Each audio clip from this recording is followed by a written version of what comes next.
নববর্ষ উপলক্ষে অলি-গলি আয়োজিত হালখাতা, আলপনা, ছবি আঁকা উৎসব চলছে শাহাবুদ্দিন পার্কে। সেখানে আছেন সহকর্মী সিওল আহমেদ। সিওল, শাহাবুদ্দিন পার্কে নববর্ষকে ঘিরে কি কি আয়োজন ইতিমধ্যে হয়েছে এবং আরো কি কি আয়োজন হবে সে সম্পর্কে আমাদেরকে বিস্তারিত জানাবেন।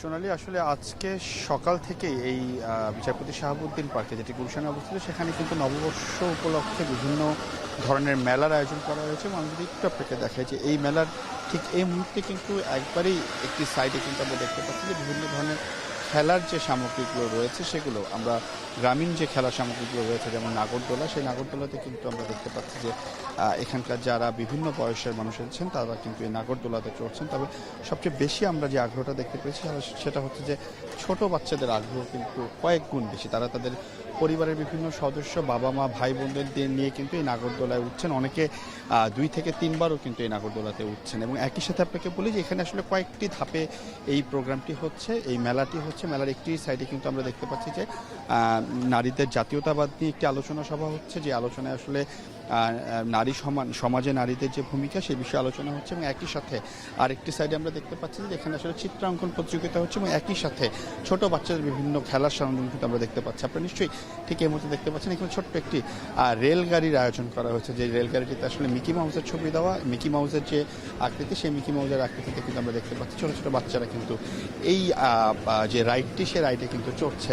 এবং এখানকার অভিভাবকদের সাথে কথা বলেছি, তারা বলছিলেন যে আসলে এই ঢাকা শহরের রাজধানীতে আসলে ছোট বাচ্চাদের খেলার জায়গার যে অভাব, কিংবা পাবলিক স্পেসের কথা আমরা যেটি বলে থাকি, সেটির যে অভাব, সেই অভাবটা কিন্তু একদিনের জন্য হলেও, কয়েক ঘন্টার জন্য হলেও কিন্তু দূর করতে পেরেছে এখানকার যে মেলাটি আয়োজন করা হয়েছে। মেলায় একই সাথে চিত্রাঙ্কন প্রতিযোগিতা হচ্ছে। সেই চিত্রাঙ্কন প্রতিযোগিতা আমরা দেখেছি যে বিভিন্ন বয়সের শিল্পীরা এখানে এসেছেন, তারা তাদের মনের মাধুরী মিশিয়ে সেই চিত্রাঙ্কনগুলো করছেন। এবং একই সাথে তারা বিভিন্ন ফুল, ফল, বাংলার যে প্রকৃতির বিভিন্ন দৃশ্য আছে সেই দৃশ্যগুলো তারা চিত্রাঙ্কনের মাধ্যমে তুলে ধরছেন। এবং একই সাথে ছোট বাচ্চারা কিন্তু এখানে নাগরদোলা, রেলগাড়ি সহ অন্যান্য যে রাইডিংগুলো রয়েছে সেই রাইডিংগুলো কিন্তু চলছে। এবং একই সাথে ঠিক এই মুহূর্তে আমরা দেখছি যে এখানে একটি স্লাইডিং রাইড করা হয়েছে, যে রাইডগুলোতেও কিন্তু বাচ্চাদের আগ্রহের জায়গাটা অন্যান্য যে কোনো রাইডের চেয়ে অনেক বেশি। আপনারা নিশ্চয়ই দেখতে পাচ্ছেন যে ছোটো ছোটো বাচ্চারা আসলে তাদের বাবা মা, অভিভাবকের সাথে এসেছেন এবং তারা কিন্তু এই জায়গায় এই রাইডিং